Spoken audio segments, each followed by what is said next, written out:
第12篇正法掩藏。涅盘妙心意玄玄，正法掩藏义理天。十香妙香无文字，佛味耕耘在心田无乃。月会菩萨清晨，天旨续降人间，记着天音供参。驾提笔开言，千经万典，心法一篇，悟者为笑。迷人失联，正法掩藏，寻师开玄可可。金刚经为学佛之主经，其中本欲藏极妙玄义。所以历代以来，解经者虽多，然都因见仁见智之意，而观点并无一致。但学佛修子必当有几项基本概念，方能有所主宰也。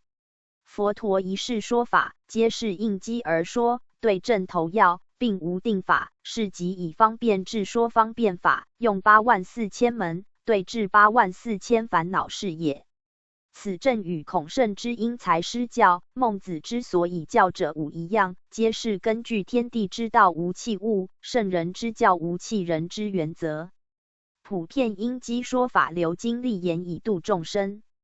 故佛在每次说法时期，皆有显微之别，显者乃法之表面，全凭言语文字表达，旨在破除众生之烦恼，是平等法，而非无上法，亦即孔门所谓教者是也。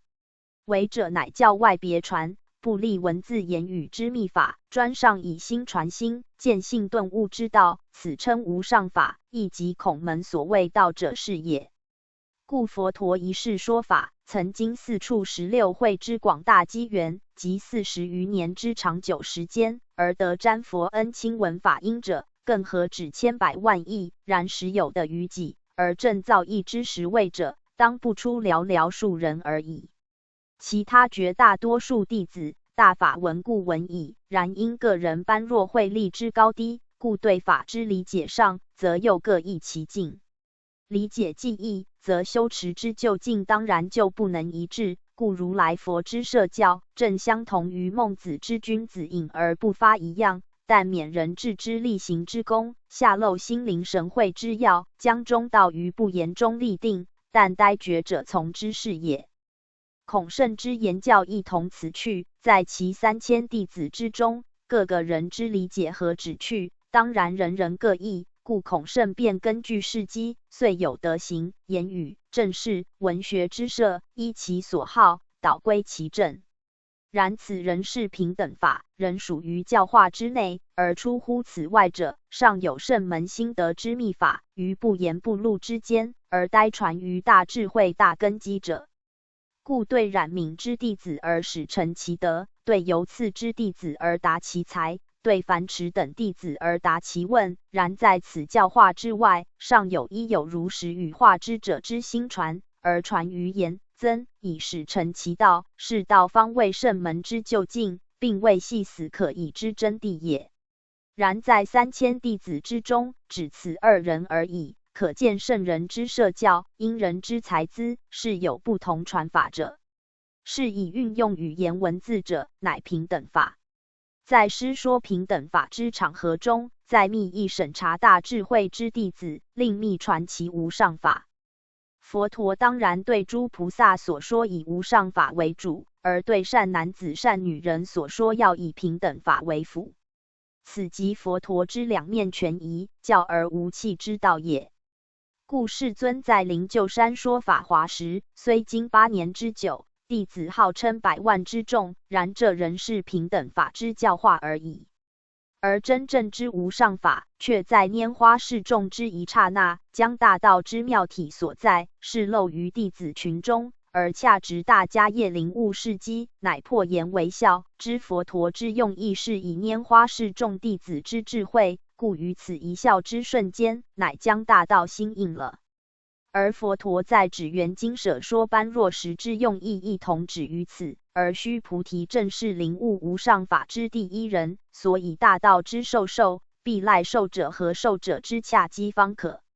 如果只有受者之事妙指玄，而无受者之领悟气绝时，则亦无所谓正法掩藏与涅盘妙心之无上法矣。佛陀说法之用意既如上述，则经文佛典之文字间，当然是无真道可寻者。因为佛说当时尚不肯明谢，必待逝者之灵会而于教外另授，故于文字间更是无正法可执，此乃可想而知。是以修道者必当首先访的名师之直传，以知大道之体在，然后再体察经文之关要处，并向本身上反观，于日常万用之中契合大道之体用。如此不但可以洞悉经要，而且更能明会圣门传心之道。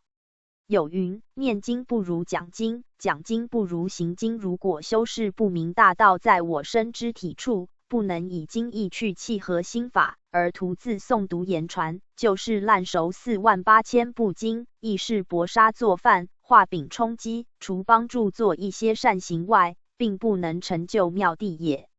至于见性成佛之道，更是谈何易哉！今白杨大道奉天承运，为普救万灵于济道之末法之中，将信理真传，显为于三宝之内。凡是有缘佛子，真诚发心，皆可奉师指玄授为的悟大道体用，正法掩藏，涅盘妙心之无上法义。白杨弟子当知，显香三宝，即于因身形象之表面，乃属平等法。凡诚心求道者，人人可受而得之。至于引为真道，即须受两者，以心会心，不入他而已。故白杨三宝，浅者见其浅，深者会其深。涅盘妙心，正法掩藏，不出三宝之外。无望白杨弟子能于三宝上实会正法之掩藏，实觉涅盘之妙心，则不负上天成全集尔等立世机修之佛根矣。悟缘，弟子叩安师母大人甚安。敢问师母，正法掩藏是否即指无上正等正觉之心法，乃藏于心眼玄关之中？修子只要能悟解玄关之无上妙义，即可会正法之无上妙心。师母，玄关者，不可言说、不可思议之处也。此玄关放之弥六合，遍法界，大而无外，卷之则退藏于不可知之秘微妙处，小而无内。能悟此者，可会正法掩藏。悟缘，既是如此，为何还须名师一指？而所指之地又有何意？师母，名师一指乃此即玄关也，可大可小，圆融一切，合同真空与妙有。本乃三世诸佛众生之共一法身，只因众生迷昧不知，故须名师一指。但却不可执于此指之上，而忘了真人之显露，方是名师所欲指者。至于所指之地，并非这相有住之乡也。盖大道虽无形，但亦运转森罗万象，故不着相，不取相，不离相，方为众肯。名师所指之地，中也。天下之大本也，无人之本心也。六祖云：不是本心，学法无益。若能因名师所指，彻悟三宝，是自本心，见自本性，佛与众生更无别法，故曰无上法。此玄关大道，自无始以来，不曾生不曾灭，无相无色，不属有无，无新旧，非长短，非大小，无限量，无边际，不可测度。觉者分明如如，剖析如如，强言玄关，强言实的明佛指点，受者可入祖师室的祖师禅，见本来面目，而超生了死矣。修士闻此玄关正法掩藏妙义，切莫诱执空寂，忽视名师一指之神圣意义，甚而根本否认玄关之存在。盖大道实相，重在觉行两字。觉者觉玄关之真空如来意，行者行玄关之妙有率性意。觉行圆满，正佛而返本还原矣。总之，大道真真假假，假假真真，是是非非，非非是是，颠颠倒倒，倒倒颠颠。欲悟正法掩藏，必须放下一切染缚，则当下可入矣。否则若是只执着白杨三宝之名相，或图落之解，未能实地修行，虽受名师指玄，亦是难证涅盘妙心，难会正法掩藏之秘义。白杨修子身担普救92残灵之大任，千万不可偏执色空之两端而自傲，必要好好体会三宝实义，并依之关照一切，则可获正法之大意义。第13篇生死实相。三界为心造死生是名本性破诸尘。且观三世因果路各得报应永成轮无本。月会菩萨